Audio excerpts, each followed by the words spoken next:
Le gène de la minceur aurait été trouvé par des scientifiques. Le gène ALK étudié sur la population d'Estonie. De nouvelles recherches scientifiques ont peut-être découvert le gène qui permet à certaines personnes de ne jamais prendre un gramme sans faire aucun effort, ouvrant potentiellement une nouvelle frontière dans les traitements contre l'obésité. Les recherches préliminaires publiées jeudi dans la revue Cell et relayées par CNN présentent les résultats d'une équipe internationale de scientifiques déclarant avoir identifié une variante génétique unique aux individus minces, dans ce que l'on appelle le gène ALK. Le gène ALK fabrique une protéine appelée lymphome kinase anaplasique qui est impliquée dans la croissance cellulaire. Les chercheurs ont identifié la variante intervenant dans la minceur après avoir examiné des échantillons d'ADN et des données cliniques de plus de 47 000 personnes en bonne santé en Estonie âgées de 20 à 44 ans.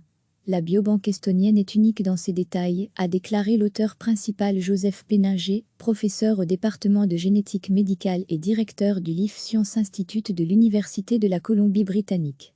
Nous avons examiné les cartes génétiques des personnes ayant un IMC, indice de masse corporelle inférieur à 18, et les avons comparées à celles des personnes de poids normal, et avons découvert la variante génétique qui correspondait au fait d'être très mince, a déclaré Péninger. Les scientifiques savaient déjà qu'une forme mutée du gène et de la protéine ALK, ALK47, favorise le développement de cellules, et notamment de tumeurs cancéreuses, puisque ces mutations ont été trouvées dans différentes formes de cancer, poumons, lymphomes et cerveau. La nouveauté de leur recherche, c'est qu'une mutation différente du gène pourrait jouer un rôle dans la minceur et la résistance à la prise de poids. Pour tester le fait que la présence ou non de l'ALK pourrait intervenir sur la minceur, les scientifiques ont mené des expériences sur des mouches et des souris et ont découvert que la suppression de ce gène entraînait des versions plus minces de ces mouches et souris. Nous avons donné aux souris ce qui équivalait à un régime McDonald's. Les souris normales sont devenues obèses et celles sans ALK sont restées minces, a déclaré Péninger. Les études de l'équipe sur les souris ont également suggéré que le gène ALK ordonne aux tissus adipeux de brûler plus de graisse à partir des aliments. Stephen O'Reilly, professeur et chef du département de biochimie clinique et directeur de l'unité des maladies métaboliques à l'université de Cambridge, a déclaré que la recherche n'était pas encore finie mais très intéressante. Selon lui, les études sur les animaux ont été correctement menées, mais la variation génétique dans la biobanque estonienne était modeste et pas suffisante pour que les experts considèrent les résultats comme définitivement convaincants. Malgré cela, des études antérieures dans des populations beaucoup plus importantes avaient déjà montré l'existence d'un lien avec le poids corporel dans cette zone du génome, ALK. Péninger a déclaré que les traitements ciblant le gène pourraient aider les scientifiques à combattre l'obésité à l'avenir. Si vous y réfléchissez, il est réaliste que nous puissions supprimer l'ALK et réduire sa fonction pour voir si nous restons minces, explique-t-il. Les inhibiteurs de l'ALK sont déjà utilisés dans les traitements contre le cancer. Il peut être ciblé. Nous pourrions éventuellement inhiber l'ALK et nous essaierons de le faire à l'avenir. Un réel traitement contre l'obésité serait-il en marche ?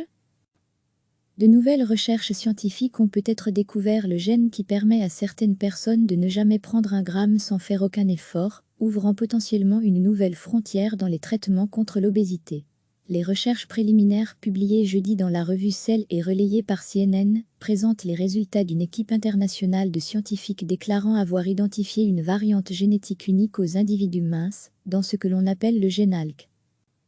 Le gène ALK étudié sur la population d'Estonie, le gène ALK fabrique une protéine appelée lymphome kinase anaplasique qui est impliquée dans la croissance cellulaire. Les chercheurs ont identifié la variante intervenant dans la minceur après avoir examiné des échantillons d'ADN et des données cliniques de plus de 47 000 personnes en bonne santé en Estonie âgées de 20 à 44 ans. La biobanque estonienne est unique dans ses détails, a déclaré l'auteur principal Joseph Péninger, professeur au département de génétique médicale et directeur du Life Science Institute de l'Université de la Colombie-Britannique. Nous avons examiné les cartes génétiques des personnes ayant un IMC, indice de masse corporelle inférieur à 18, et les avons comparées à celles des personnes de poids normal, et avons découvert la variante génétique qui correspondait au fait d'être très mince, a déclaré Péninger. Les scientifiques savaient déjà qu'une forme mutée du gène et de la protéine ALK, ALK47, favorise le développement de cellules, et notamment de tumeurs cancéreuses, puisque ces mutations ont été trouvées dans différentes formes de cancer, poumons, lymphomes et cerveau. La nouveauté de leur recherche, c'est qu'une mutation différente du gène pourrait jouer un rôle dans la minceur et la résistance à la prise de poids. Des mouches et des souris plus minces, Pour tester le fait que la présence ou non de l'ALK pourrait intervenir sur la minceur, les scientifiques ont mené des expériences sur des mouches et des souris et ont découvert que la suppression de ce gène entraînait des versions plus minces de ces mouches et souris. Nous avons donné aux souris ce qui équivalait à un régime McDonald's. Les souris normales sont devenues obèses et celles sans ALK sont restées minces, a déclaré Péninger. Les études de l'équipe sur les souris ont également suggéré que le gène ALK ordonne aux tissus adipeux de brûler plus de graisse à partir des aliments. Un engouement scientifique. Stephen O'Reilly, professeur et chef du département de biochimie clinique et directeur de l'unité des maladies métaboliques à l'université de Cambridge, a déclaré que la recherche n'était pas encore finie mais très intéressante. Selon lui, les études sur les animaux ont été correctement menées, mais la variation génétique dans la biobanque estonienne était modeste et pas suffisante pour que les experts considèrent les résultats comme définitivement convaincants. Malgré cela, des études antérieures dans des populations beaucoup plus importantes avaient déjà montré l'existence d'un lien avec le poids corporel dans cette zone du génome, ALK. Quelles implications futures ? Péninger a déclaré que les traitements ciblant le gène pourraient aider les scientifiques à combattre l'obésité à l'avenir. Si vous y réfléchissez, il est réaliste que nous puissions supprimer l'ALK et réduire sa fonction pour voir si nous restons minces, explique-t-il. Les inhibiteurs de l'ALK sont déjà utilisés dans les traitements contre le cancer. Il peut être ciblé.